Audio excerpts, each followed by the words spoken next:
Loyalty before love part 38। Tony ने हमारे साथ गद्दारी की है। वह हम सभी को रिवील करना चाहता है और वह हम सभी को रिवील करके ही मानेगा। इससे पहले कि वह हमें रिवील कर करके हमें बर्बाद कर दे, हमें उसे मरवा देना चाहिए। आगे से एक बंदे ने कहा, तुमने सही कहा, हमें टोनी को मरवा देना चाहिए। उस आदमी की बात सुनकर बाकी बचे हुए 6 लोगों ने यस, हम सभी को यही करना चाहिए। हम सभी को एक ही डिसीजन है, टोनी को ख़त्म कर दो। पीएम ओके, सभी अपने आदमियों को टोनी के पैलेस भेज दो और हाँ, हम सभी के अड्डे पर मिलो। और फिर पीएम ने जल्दी से फ़ोन काट दिया और अपने पर्सनल असिस्टेंट से बोला, जल्दी मेरे लिए गाड़ी तैयार करवाओ। पर्सनल असिस्टेंट ने पीएम की तरफ देखते हुए कहा, सर अभी आपको कहाँ जाना है? आज तो आपकी कोई मीटिंग है ही नहीं। मैंने तो आपको पूरा शेड्यूल फ्री रखा है आज का। पीएम ने गुस्से से पर्सनल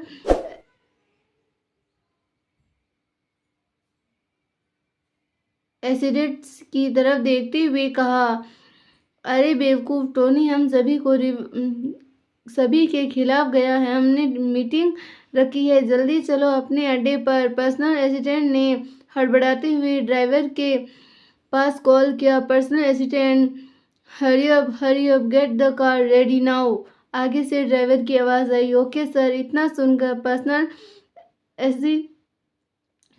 असिस्टेंट ने फ़ोन काट दिया और पर्सनल असिस्टेंट पीएम को बोला, सर चलिए, गाड़ी तैयार हो रही है। फिर पीएम ने पर्सनल असिस्टेंट दोनों नीचे गए। दोनों गाड़ी में बैठकर पर्सनल असिस्टेंट ने ड्राइवर से कहा, get the car on the way of PM sir, farm house. Driver, okay sir. और फिर ड्राइवर ने गाड़ी फार्म हाउस की तरफ ली। इधर जयंत के पैलेस में जयंत उन सभी को ग्राउंड फ्लोर पर एक रूम में ले गया। उस रूम में जाकर जयंत ने एक दीवार पर से एक छोटी पेंटिंग हटाई। फिर जयंत ने उस पेंटिंग को खोला। जब जयंत ने उस पेंटिंग को खोला तो उस पेंटिंग में एक छोटी सी चिप थी। जयंत मुस्कुराया और फिर क्रिस की तरफ देखते हुए बोला, क्रिस, ये रहे कुछ सबूत। फिर जयंत ने उसे चिप को अपनी पॉकेट में डाल दिया और फिर टोनी ने सोफे की तरफ गए और फिर सोने से बड़े बड़े अक्षरों में टोनी लिखा हुआ था। सोफे पर चारों तरफ सोने की डिज़ाइन बनी हुई थी। जयंत ने अपने पॉकेट में से एक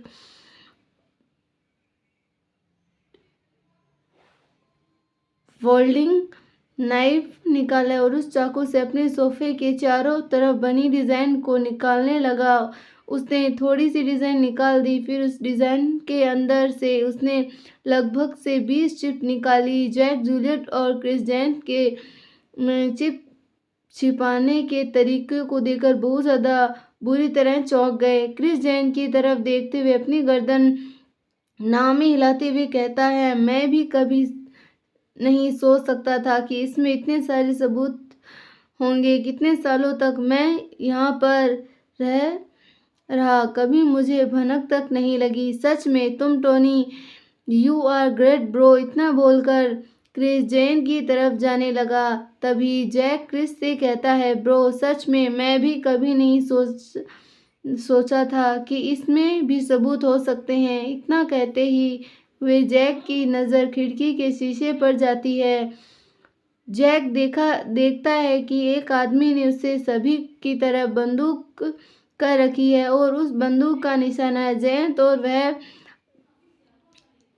आदमी ट्रिगर बस दबाने ही वाला था। इतना देखते ही जैक ने दौड़कर जयंत और क्रिस को पकड़कर सोफे से साइड में कूद जाता है और कूदते हुए जोर से कहता है, जूलियट डाउन। जूलियट, जयंत और क्रिस समझ उससे पहले वहां पर गोलियां चलने की आवाज़ हुई। गोलियों की आवाज़ सुनते ही जूलियट नीचे सोफे के सामने झुक गई। अब यह चार सोफे के ओटे में थे। तभी वहां पर गोलियां चलने लगी। क्रिस ने नीचे लेटे लेटे कहा, अब हम क्या करें? यहाँ पर तो बहुत सारे लोग हैं जूलियट, हम सभी को कुछ ना कुछ करना है, यहाँ से निकलना है होगा। हम लोग सिर्फ 4 हैं, हम लोग इन से कैसे लड़ेंगे? और वैसे भी यह लोग फायरिंग करते जा रहे हैं, फायरिंग रोकने का यह लोग नाम ही नहीं ले रहे हैं। जैक, लेकिन हम लोग कैसे जाएंगे बाहर? तो वह सभी लोग खड़े ही हैं। जैन, डोंट वरी जैक, यहाँ पर हम सभी के जान पर बन आई है और तुम कह रहे हो डोंट वरी। जैन ने जैक की तरफ देखते हुए कहा, वह लोग रूम के बाहर हैं, वह लोग खिड़की में से फायरिंग कर रहे हैं।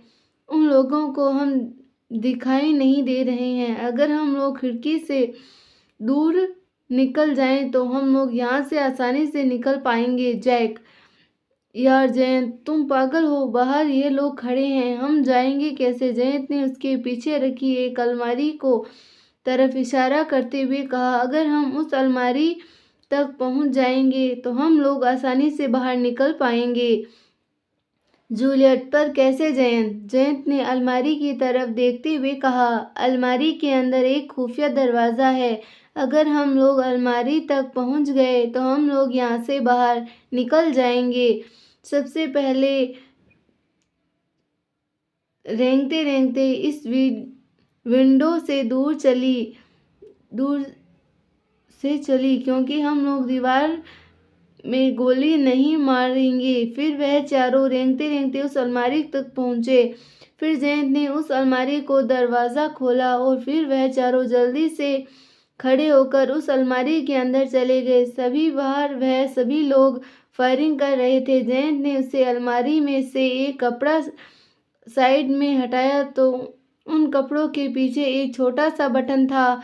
जयंत ने बटन को दबाया तो उस अलमारी के पीछे वाली दीवार साइड हो गई और उस दीवार में एक रास्ता निकल आया। वह चारों उसके अंदर चले गए और फिर जयंत ने अपना फोन की फ्लैशलाइट ऑन करके अंदर की साइड से एक बटन दबाया तो वह दरवाज़ा वापस लग गई, दीवार वापस लग गई। जैक, जूलियट और क्रिस ने भी अपने फ़ोन की फ्लैशलाइट ऑन की। जैक, वेरी गुड जयंत, आज तो जान बच गई। वैसे ये रास्ता हमें लेकर कहाँ जाएगा? जयंत ने अपने शर्ट के बाजू फोल्ड करते हुए कहा, 4 जगह निकलती है यह रास्ता। क्रिस ने अपना फ़ोन में टाइम देखते हुए कहा, कहाँ कहाँ निकलती है? जयंत ने कहा, चारों रास्ते यहाँ से 15 मिनट की दूरी पर निकलते हैं। पहले तो है एक पार्क में निकलता है, एक पुराने चर्च में निकलता है और एक रास्ता मेरे ही अस्पताल में निकलता है और एक रास्ता कब्रिस्तान में निकलता है। क्रिस ने अपनी आंखें बड़े करते हुए कहा, कब्रिस्तान में भी निकलता है? कब्रिस्तान में कहाँ पर निकलता है? कब्रिस्तान में कहाँ पर निकलता है? जयंत ने मुस्कुराकर क्रिस की तरफ देखते हुए कहा, कब्रिस्तान में एक नकली कब्र बनवा रखी है, वही कब्र है वह रास्ता। जैक, तो हम लोगों को वहाँ जाना चाहिए। जूलियट, अस्पताल में हम लोग बिल्कुल भी नहीं जाएंगे। अगर हम लोग अस्पताल में जाएंगे तो वह रह रहे पेशेंट को इससे दिक्कत हो सकती है और हम लोग कब्रिस्तान में भी नहीं जाएंगे क्योंकि अगर रास्ते में 10 बजे कोई कब्रिस्तान से निकलेगा तो आसपास के लोग डर जाएंगे। तो अच्छा होगा कि हम चर्च में या फिर पार्क में ही जाएंगे। वह सभी चलते जा रहे थे और बातें करते करते जा रहे थे। जूलियट की हाँ में हाँ मिलाते हुए जयंत ने कहा, बिल्कुल सही कहा तुमने, चर्च या फिर पार्क। जैक, ऐसा करते हैं कि पार्क में चलते हैं।